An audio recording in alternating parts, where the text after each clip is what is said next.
Welcome back. Welcome back. Welcome back to another great episode of Kendra's Corner. E. I have a special guest who is in the building today. But before I go ahead and bring this 19-year-old fabulous young lady on, because maybe her skin looks good. All right. Her hair is just glowing. Okay. She got her 10 hours of sleep last night. All right. And before I bring her to the stage, I need y'all please make sure y'all like, comment, subscribe. Turn that notification bell on. Please share this episode and interview with as many people as you can, because I'm sure this is going to be a life changing episode. Someone is going to be able to really learn something from my next guest. So, my next guest is an adult entertainer and content creator whose story reaches beyond what people may assume at first glance. All right. Proud of her Salvadorian and white heritage, Miss Rollii Baddii was raised by parents whose lasting marriage gave her a first-hand look at commitment, while also teaching her valuable lessons about the kind of relationship she hopes to build for herself. Hold up! I don't think you guys understand who I just said I have in the building today. Joining me today is Miss Rollii Baddii. Let's keep it moving. So Hey. today we are going beyond the headlines and career labels to explore the person behind the public image. All right, we're going to discuss how her upbringing shaped her culture, her identity, and the people who helped mold her character, and how her understanding of freedom has evolved through different seasons of her life. And y'all, I have a dissertation more, CBS receipt, thesaurus, Harry Potter, the color purple extensive bio about Miss Rollii. But if I kept talking, that means I will never bring her to the waiting room. And that's not fair to y'all. And that's not fair to her. And you would think that this was just a made up interview episode, the whole nine. Without further ado, without further ado, Miss Rollii Baddii is in the Hey, hi. Hi, everyone. what an intro. Yeah, what an intro. That was a really descriptive intro. Hey, listen, that is how people are supposed to, when Lock they in. bring you on, they're supposed to just shower you with so much love because of who you are as a person. All right. Besides, like, what your job title is, just you. Like, you should have, like, as soon as you walk in a room, the Walmart, whatever, they should be start clapping. That's all they should start doing.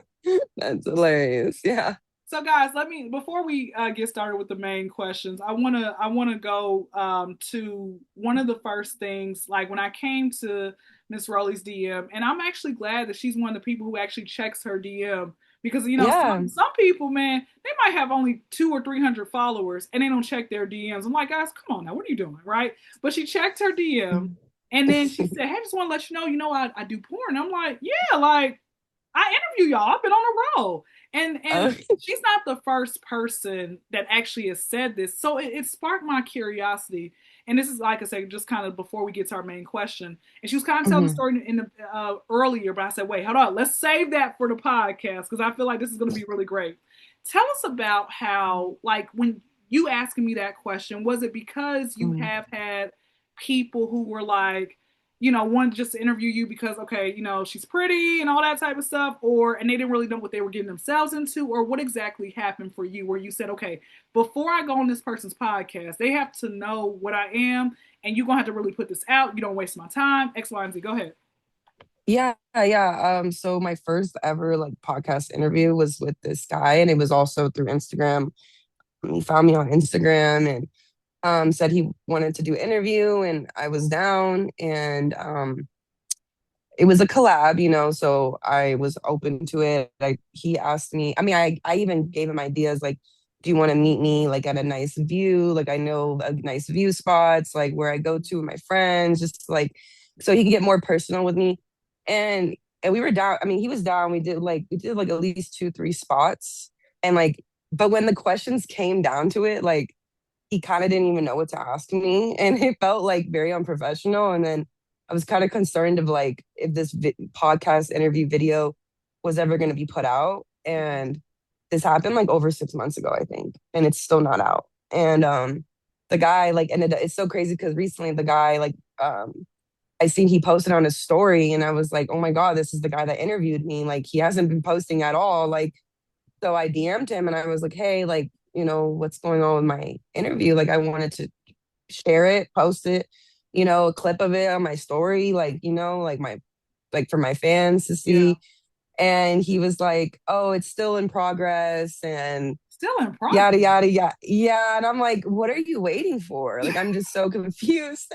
And he was saying, oh, well, the lighting, the microphone, this and that, and started making up all these excuses. And I was like, dude, this kind of feels like you really used me just to like for my time, my energy to Mm-hmm. like meet me and like I don't know. It was just very weird. And then like a couple of weeks later, after I did that interview, a girl wanted to interview me. And I was like, oh, I feel way better about this. And she posted it like the next couple days. And I was like, this is what I'm saying. Like, why is it taking you months to post an interview with me? Like it Mm-hmm. shouldn't take that long. Yeah. And he still hasn't posted it. So I don't know if it's ever gonna be posted. But like this technically, I feel like that doesn't count. I feel like the interview I did with the girl was like my first interview because it was like legit. It was Yeah. super legit. Like she posted on YouTube, like everything like legit. And like that I consider that my first interview, like Mm-hmm. podcast interview, like type.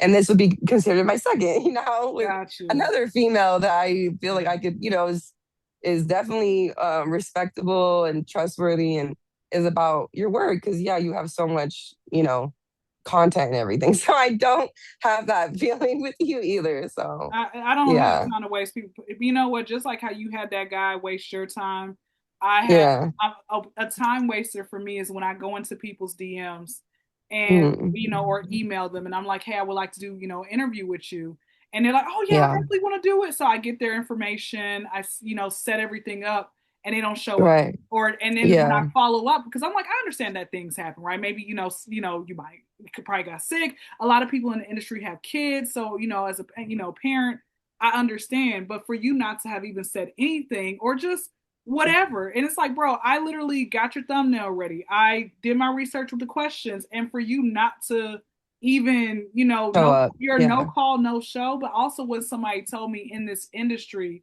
a lot of people are flaky, right? yeah, And yeah, a lot of folks have to deal with, when it comes with mental issues and their mental health really takes over. And so I want to ask this before I go to my first main question. Speaking of mental health, right?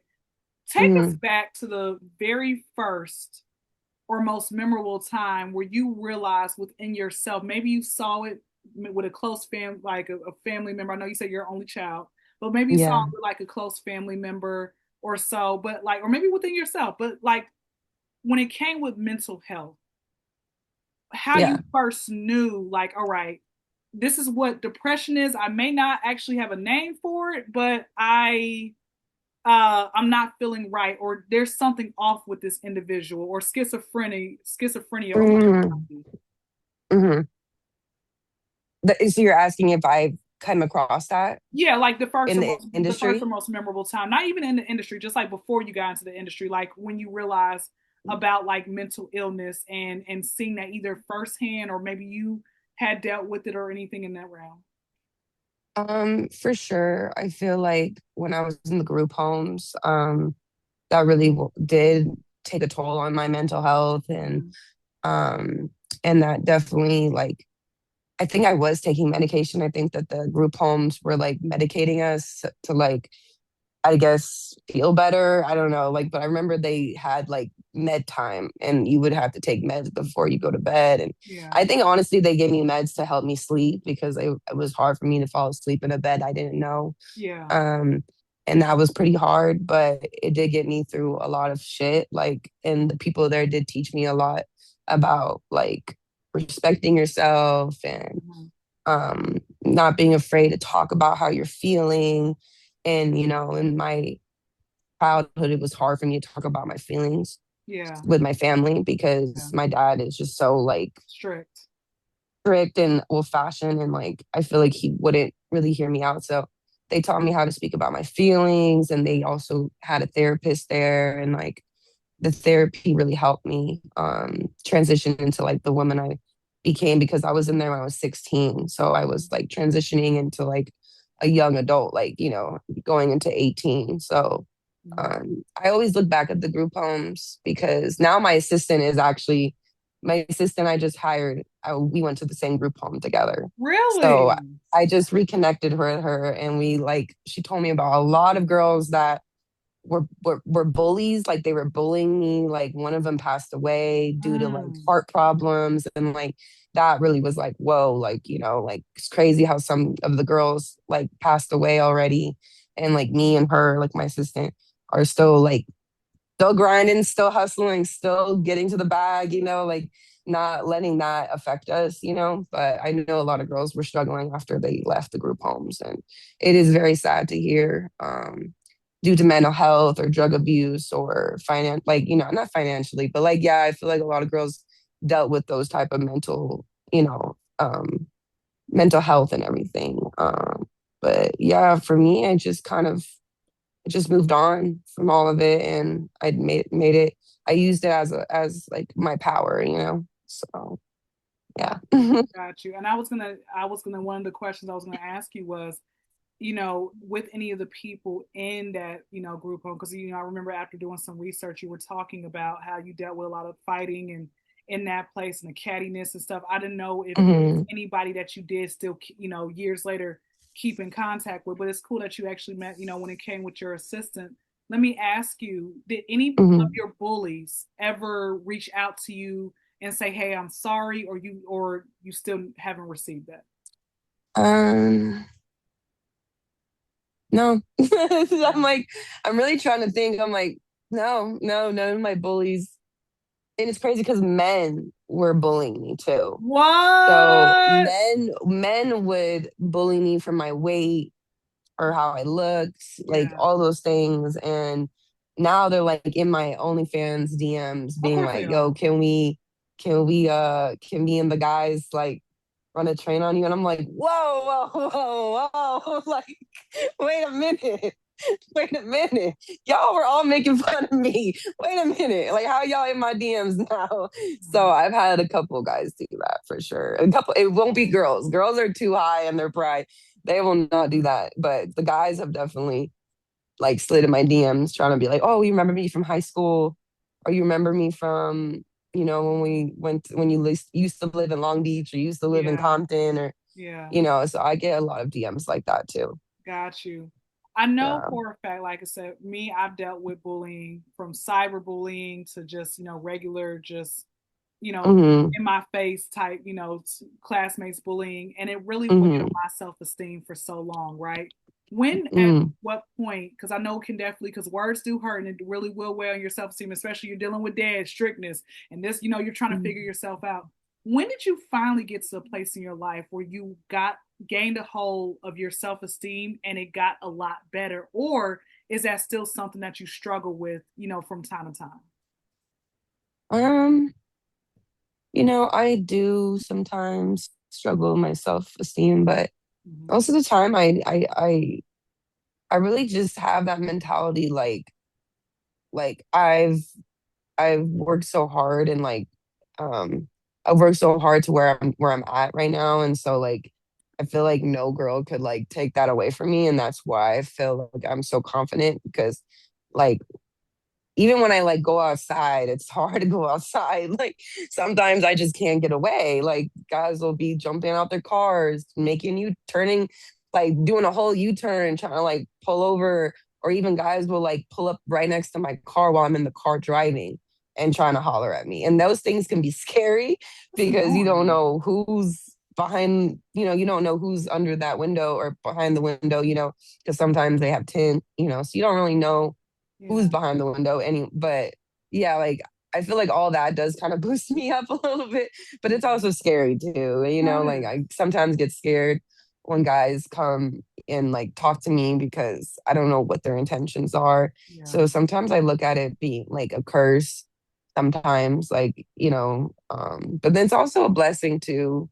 My girls always say like we're pretty privileged. Like we always gotta get it a little easier, so I feel like yeah, I'm very confident in myself, and I feel Mhm. like that just comes with time. And and loving yourself. And, you know, I've been going to the gym, so I'm starting to really like love my body too and stuff like that. So taking care of yourself is like a big thing. I want to. First off, you're not the first woman to say that. As far as with men flying out their card, you can't. To me, it's like, bro, like, just stop. Like, what are you doing? Just Mm, leave. Like, just yeah, have some etiquette about yourself, man. Like, yeah, it's not okay. Or men, sometimes I've had a couple of men, they will like come from behind and be like, "Excuse me, where'd you come from?" Right? yes, That's yes, not okay. We don't like that. But even though we yeah, say that we don't like that, they'll still do it. I want to ask you this. right. I want to ask you this. So when you talk Okay. about men, and having, to deal with that in that realm, and I know for a fact that oftentimes, especially with our parents and our upbringing, there are certain parts like a negative trait and a positive trait that we take from our caregivers relationships, and we're like, you know what, when I get married or when I get older, I'm definitely going to take this positive aspect from my parents, or when I get married and when I get older, I'm not going to take that because I didn't like that.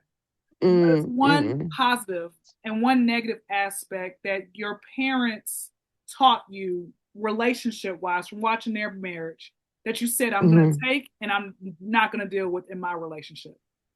Okay, um, one positive thing I think would be like communication, Mm-hmm. and one negative thing would be, um,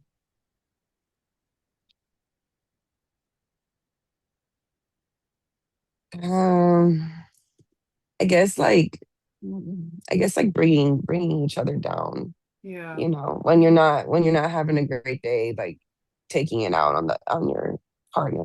Like, Yeah. I feel like that's like one negative thing. But my parents, they go through a lot of pain. They each have their own special disease. I guess like they say it like, they're both unique in their own way. And my dad suffers from a lot of pain, like painfulness. Like he goes through a lot of pain. So I seen him like flash out on my mom, or, but I know it's just because he's in pain, but it's also not okay to be doing that, to be putting your significant other down because you're not feeling good. So Yeah. it does definitely like hurt me to see him hurt my mom with words, not physically, but it was just mostly words. Yeah. And that, like, things that my dad would say to me would like physically, like mentally hurt me too. Yeah. But I know it was because he was just trying to scare me, or like trying to like, I don't know. It's like Hispanic fathers are so confused. Like they're just, I don't get it. But like I guess in his head, he was like, if I say these things to her, then I hope to God that she doesn't do them. Like, and like for example, like I was sneaking out all the time when I was young.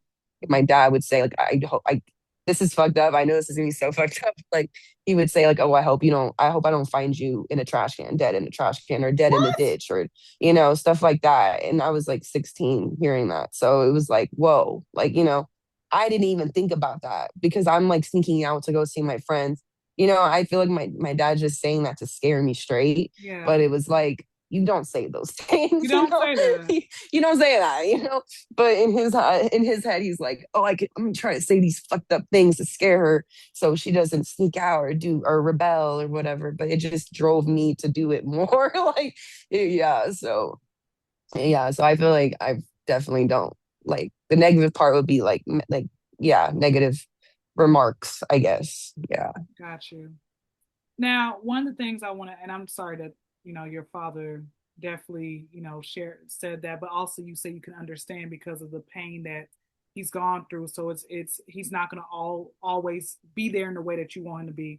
Who was a father? Hmm. Who was another male role model in your life, uh, growing up that you longed to, you really cling to, that took the place of your dad when your biological father was not, who you wanted him to be? Honestly, like my first boyfriend, um, that was when I was 18. Like I was dating like a 32-year-old. Like, Really? Hold on. and Where'd you meet him on? Was it MySpace? girl, I was just walking down the street. I was just walking down the street and he pulled up. That's how it happened. Like he just saw me walking to my friend's house and he pulled over and was like, "Hey, like, do you need a ride?" And the 18-year-old me was like, "Sure, yeah, I Sure, need a let's do ride." it. You got a car? Oh Yeah. my gosh, let me Yeah. hop in. Yeah. So I hopped in and it was that was it. Like I just felt so comfortable. I felt like he was like home to me. Yeah, And he saw the situation I was at. I was living with my friend, but her father was a pimp and he was like, I don't want you living there. I want you to live with me. So he took me from my friend's house, which my friend was like really nice. Like, and don't get me wrong, like she was like one of my bestest friends and like her dad never ever did anything with me, but it was just like he was like, no, I don't want you over there. And like, gotcha. so I just moved out and I moved in with him and I like to him, I mean for him, like he taught me how to drive. He taught me like how to dress. He taught me a lot of things that my dad was like no longer in my life at that time. He was, but it just like wasn't like he wasn't like as like involved in everything because I was living all the way in like South Central and like my parents they live in the valley. So like my dad would Mm, never come down to South Central and like I didn't have a car. So like my boyfriend was really like a role model and like a mentor and like really helped me like be the woman I am, yeah. taught me a lot of things. So what ended up happening in that relationship? Since everything did seem like it was going great, but oftentimes how things start off good, but then it's like, woo, okay, the blinders are off now. What happened? Well, we were actually together for like 2 years Mhm. and things just start getting rocky. I feel like I'm trying to remember like why I left him. I think it was just more of like um I felt like I was being taken advantage of Yeah. for like my youth and um my money as well. Like I was obviously making more money than him, which is crazy because I'm 18, 19, making more money than a